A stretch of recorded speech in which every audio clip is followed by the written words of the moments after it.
Yeah, let's just do what Amazon's doing, right? Amazon's successful. Let's just copy them. Oh, that cringe. From what I'm hearing, everyone agrees that we should all be just color testing, right? Is that what everyone's saying? That's a best Oh, practice right yeah. there. From Experimentation, I'm Rommil Santiago, and this is CR No.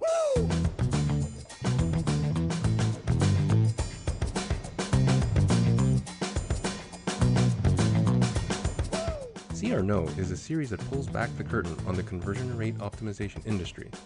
Listen in as a panel of experienced CRO veterans talk about some of the joy and a lot of the pains of our industry. Welcome. On today's episode of CR No, on our panel we have Shiva Manjunath from Gardner, Kenya Davis from Evolytics, Eddie Aguilar from Circle Media Labs, and Siobhan Solberg from Raise.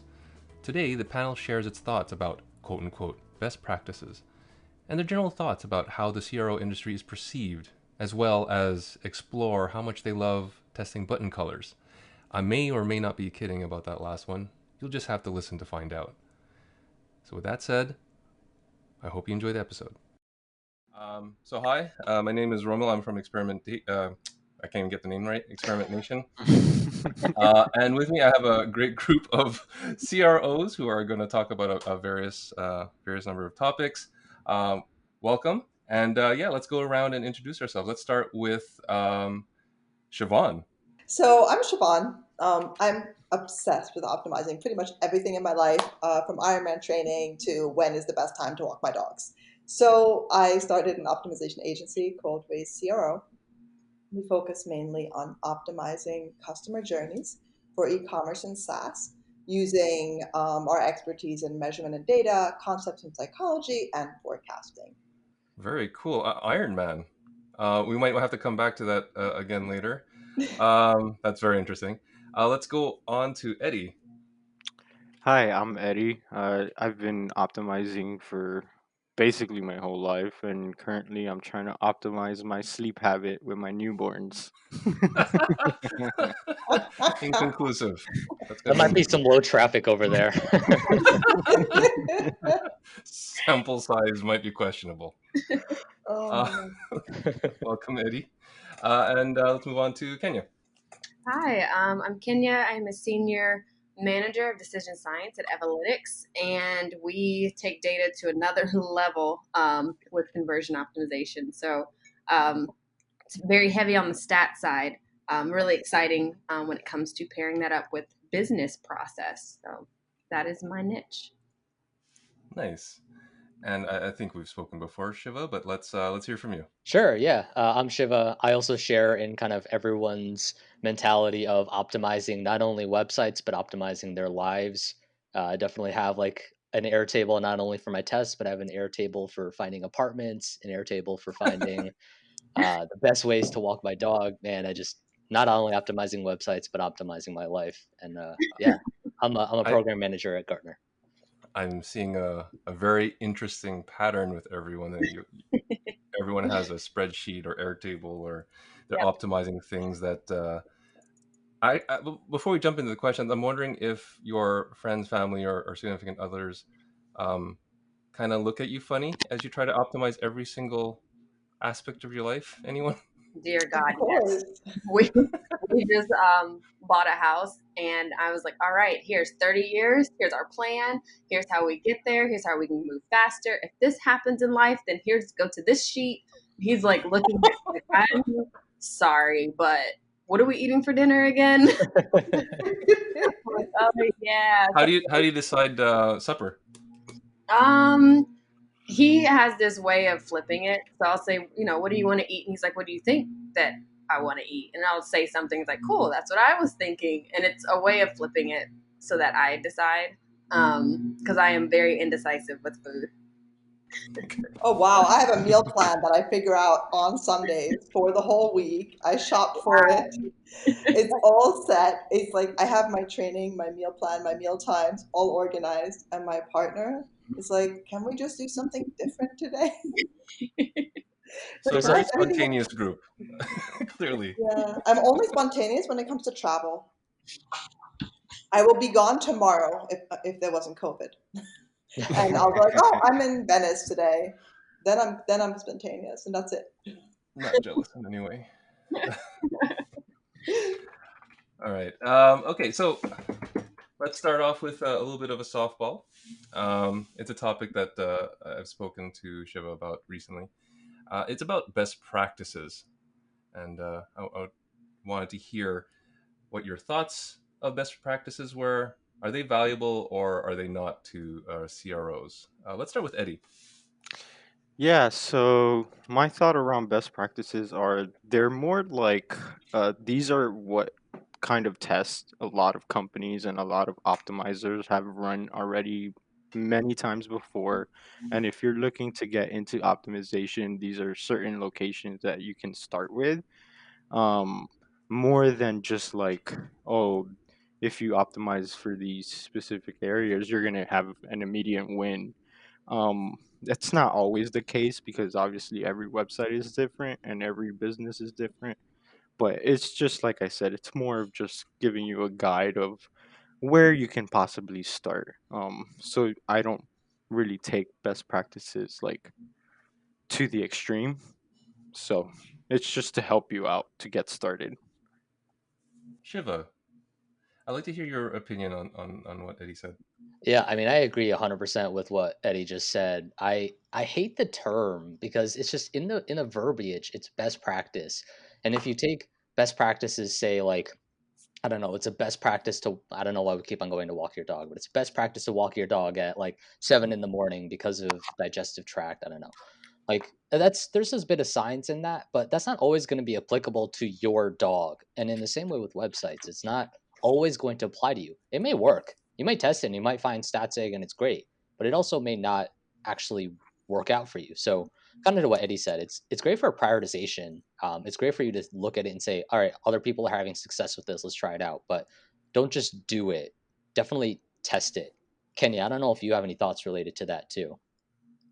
Oh gosh, you guys are gonna hate me. I am on the opposite side. So um, Oh, interesting. I feel like there's best practices in different areas of optimization. Um, so depending on, I'm more of an order of operations person. So if you're, you have these big plans and you're like, I want to do a redesign, or I'm trying to boost this new product, or I'm learning about my customer. Um, Within that, there's like these fundamental things that you should start with, and throughout the process, it's okay to get a little scrappy. But what I find is that if you start with best practices but don't actually apply them throughout the entire journey, you end up with this like Frankenstein of an experience at the end that you're not even sure what helped what or what hurt what.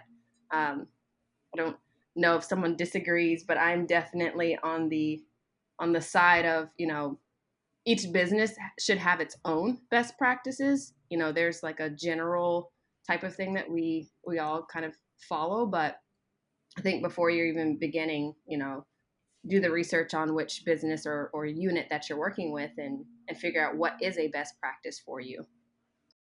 This is Rommil Santiago from Experimentation. Every week, we share interviews with and conference sessions by our favorite conversion rate optimizers from around the world. So if you like this video, smash that like button and consider subscribing. It helps us a bunch. Now back to the episode. And I think maybe there's a distinction between like best practices regarding like program management versus like best practices where we're saying like someone saying you should have a green CTA on your website. Are you referring more to like the project management piece or more towards like the UI of the website?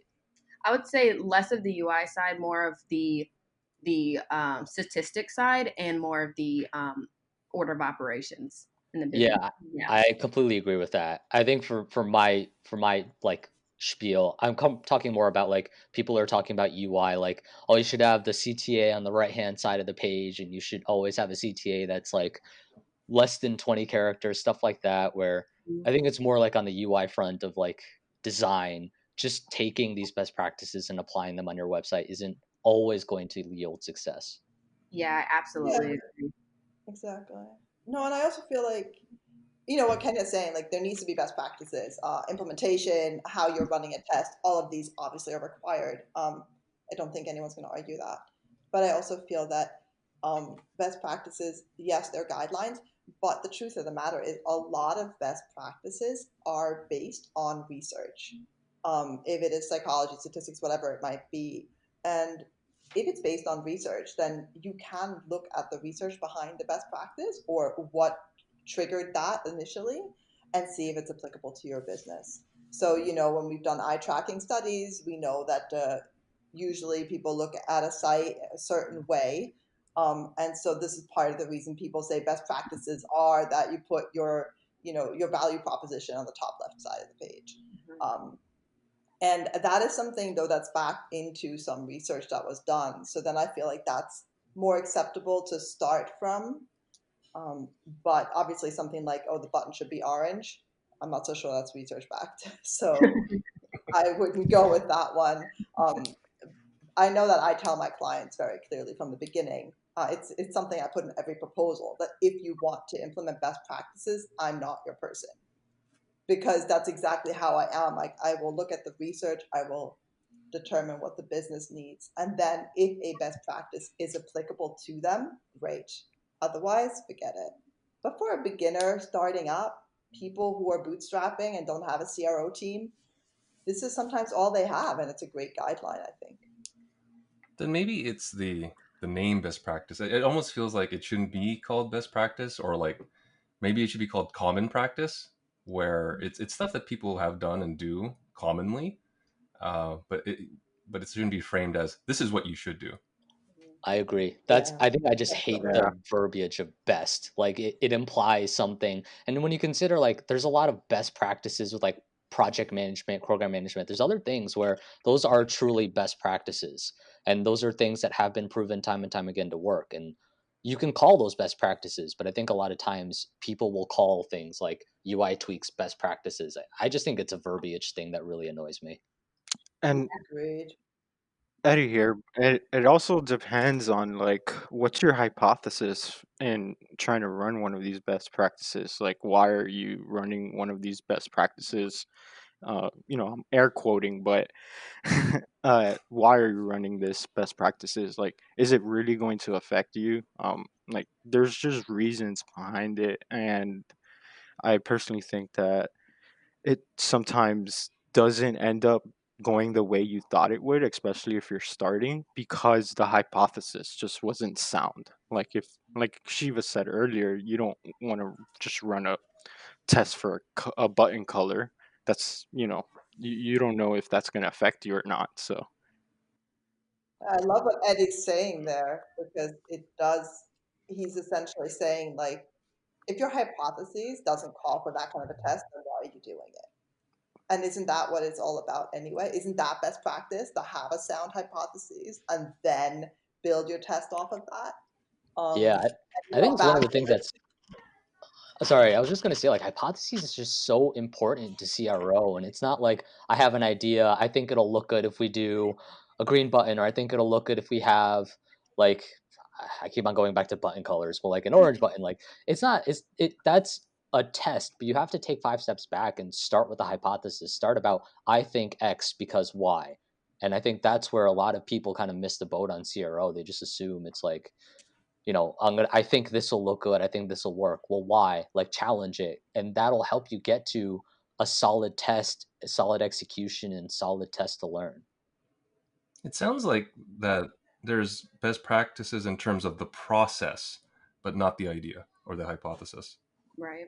I was thinking of that too. Like there's best practice with um, our methods of getting to an answer that probably shouldn't shake as much. But then there's your UI baseline, your business baseline, and what are you doing, and what's in that field and industry, what is a acceptable experience, and that is what you're testing against. Like you are a different business, you have a very different objective and purpose toward your customer, so your baseline is always going to change, but the practice in getting there won't.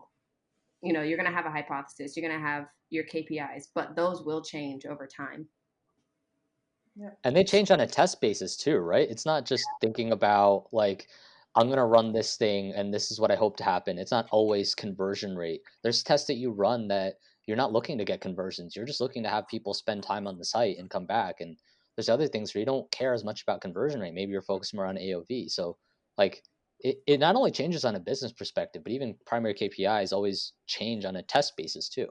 I think that's the part about business, or just testing in general, is that units get really fixated on the KPIs that they believe define success, and it can define them for years. And I think the reevaluation of that definition of success and what they do and the behaviors is the part that we probably should start testing against. I think it's very topical to consider how much COVID has shaken up every single business, and how they've had to look at their data and the patterns of people. So then again, it goes back to that baseline changing, and you're almost starting at square one. Yeah, I mean, I think COVID, especially, for example, brought that to the forefront where everything that everyone has known, let's say, or what has been considered a best practice doesn't necessarily work anymore. The journey is not the same. The situation isn't the same. The level of awareness isn't the same. There's so much that is changing, and like Kenya was saying, the business's requirements are also different, and the businesses what the business can provide is also changing. So I think that something like COVID has really brought to the forefront that people can't just go copy competitors or work through best practices. They really need to start evaluating what they can provide and what the customer needs at that given time. Yeah, let's just do what Amazon's doing, right? Amazon's successful. Let's just copy them. Oh, that cringe. From what I'm hearing, everyone agrees that we should all be just color testing, right? Is that what everyone's saying? That's a best Oh practice right yeah. there. I'm obviously just joking. Um, sorry, you don't know me. I'm very sarcastic. Um, so yeah, so a lot of folks actually think that CRO, when you hear conversion rate optimization, I think the way it's described is um, testing button colors or CTAs, rearranging locations of CTAs, and that's kind of I'm gonna mince my words here. I'm gonna say that's a misunderstanding, um, to put it lightly. How would you describe it? Like, let's say to someone who's kind of unfamiliar to this industry, how would you describe it? And what can we do as an industry to change this misconception? Um, I'd like to hear from Eddie. So I've described my position and my role at companies to my friends who are not very tech literate, or they're just not like into tech like I am. And they typically just are amazed at what I'm doing, and then they start realizing that remarketing and those type of marketing tactics are what is listening to them. And we Mhm. start and I start explaining to them that I'm really there to provide them the best experience possible to be able to find what they're looking for. And that's like the most simplest way I can put it for them without getting really technical. Um, and I obviously start explaining how it's a process of science. You are starting with your hypothesis. Well, you're actually starting with the problem, and then you start coming up with hypothesis on how to solve for that problem. And they just understand afterwards. They understand what I'm doing, what I'm trying to accomplish, and how I accomplish it. I kind of want to. I agree with everything you're saying, Eddie. But on the first point, you said you start with the problem. Almost, I think you start with research, and you start by looking at what is your landscape of data, what's happening with your users, and that's the research. So you start with that to identify problems on your site, and then you use experimentation to help try and not only solve for those problems, potential problems, but you're also using experimentation to learn more about your users. And I think a lot of times people just assume it's let's move this here and improve conversion rate. I mean, it's in the name, right? Conversion rate optimization, where I think probably a better explanation is like experimentation manager, something like that. But you're using CRO as a tool to help you not only find ways to create a better experience, but learn more to then create a better experience. And like this, I say this all the time. Experimentation should be used to test to learn, not test to win. You're using experimentation to learn about your users. And once you get enough learnings, you'll be able to make decisions to win. Yeah, I think so I'm one of the people that don't actually think everything needs to be tested, but I do think everything needs to be researched. So we're on the same page there, but I know that like I get a lot of people who come to me and as an agency, you get clients coming and reaching out all the time and or potential clients and saying, "Oh, I just want someone to help me find the best button color," for example. And it is really a matter of just education at that point. I really take the time to do this. I take the time to educate people who talk to me or who reach out to me for work, um, to let them understand what my goal is and ultimately what their goal should be for this program. And I think that that's really helped me get forward. I also don't use the word conversion rate optimization. I agree with Shiva that it's just a little bit it's a misnomer. I tend to just say I optimize journeys, or customer journeys, and just using those words, I think for a lot of people, it's already a lot easier to understand what I'm doing. And if I had to use an elevator pitch to somebody, I would just say, when you click on an ad and you go to the site and you didn't see at all what that ad said, I make that better. And then they're like, oh, okay. So you're going to actually show me what I clicked on? I'm like, yep.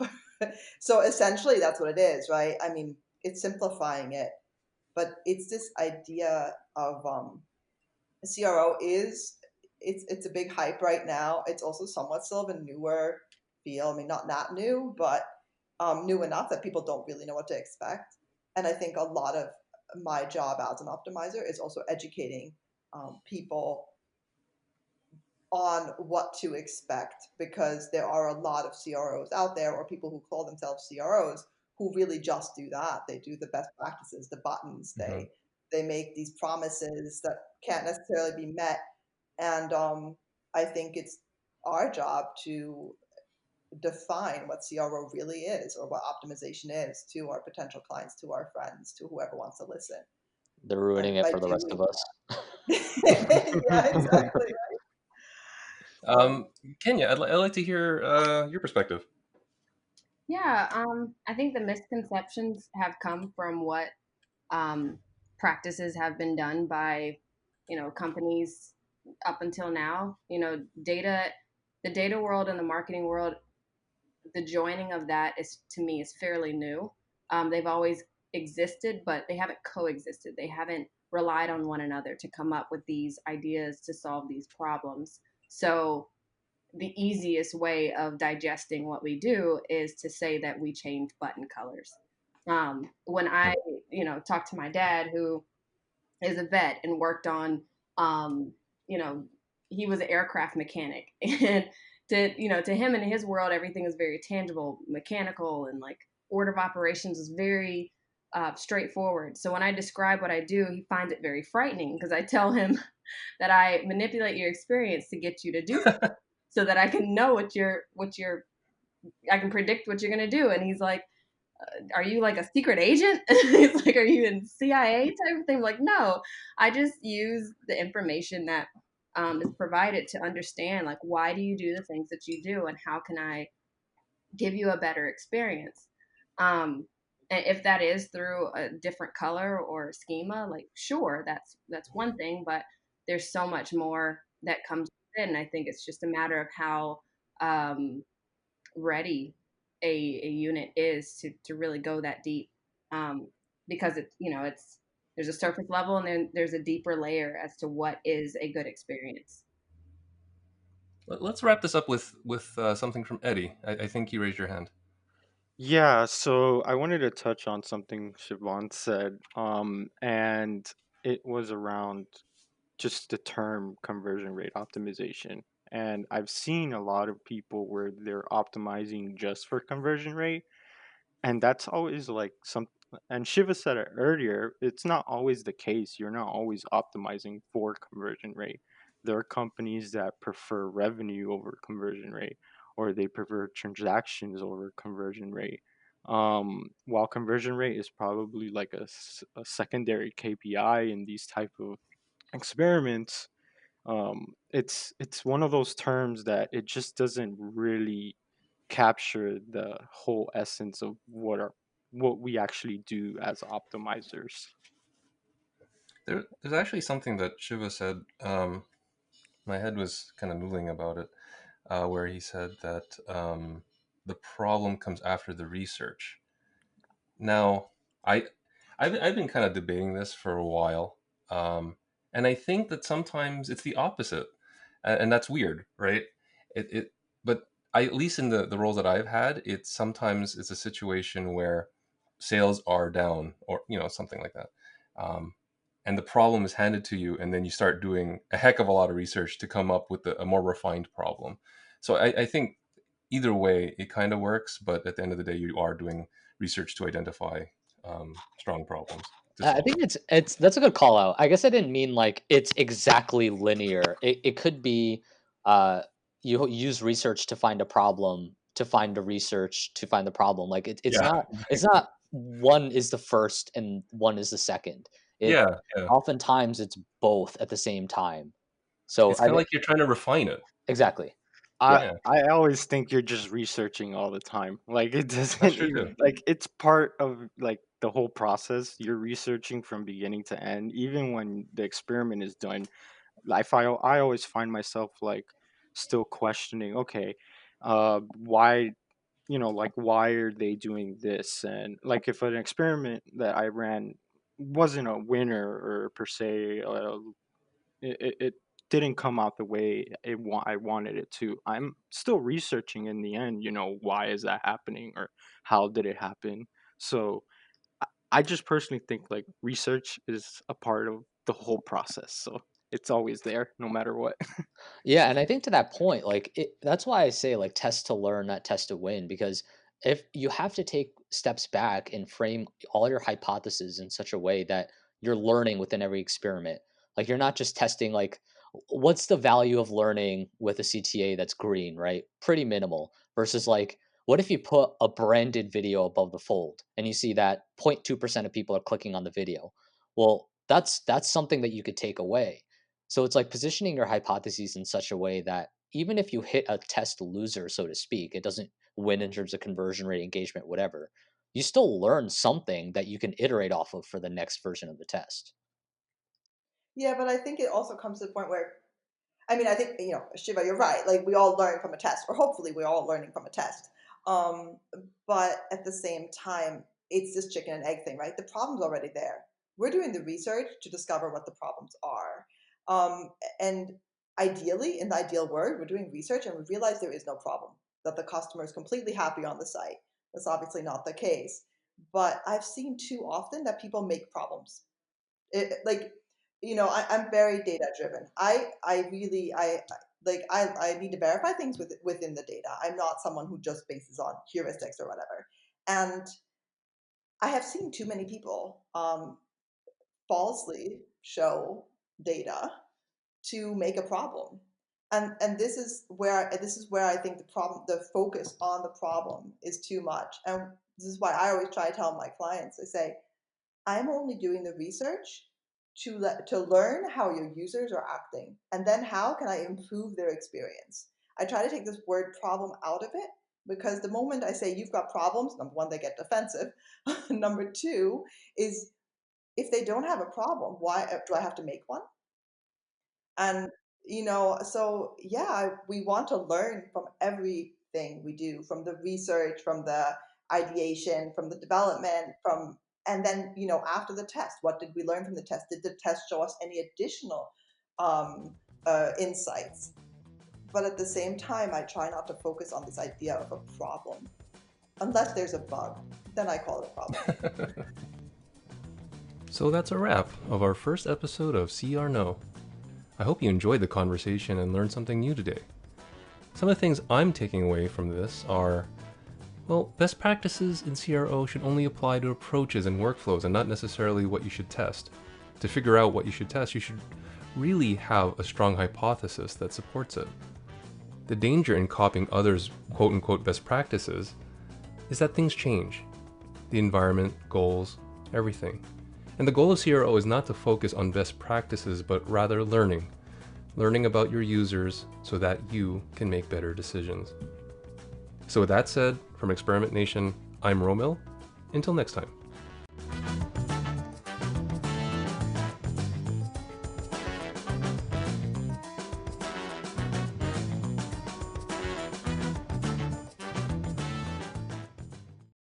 This is Rommil Santiago from Experimentation. Every week we share interviews with and conference sessions by our favorite conversion rate optimizers from around the world. So if you like this video, smash that like button and consider subscribing. It helps us a bunch.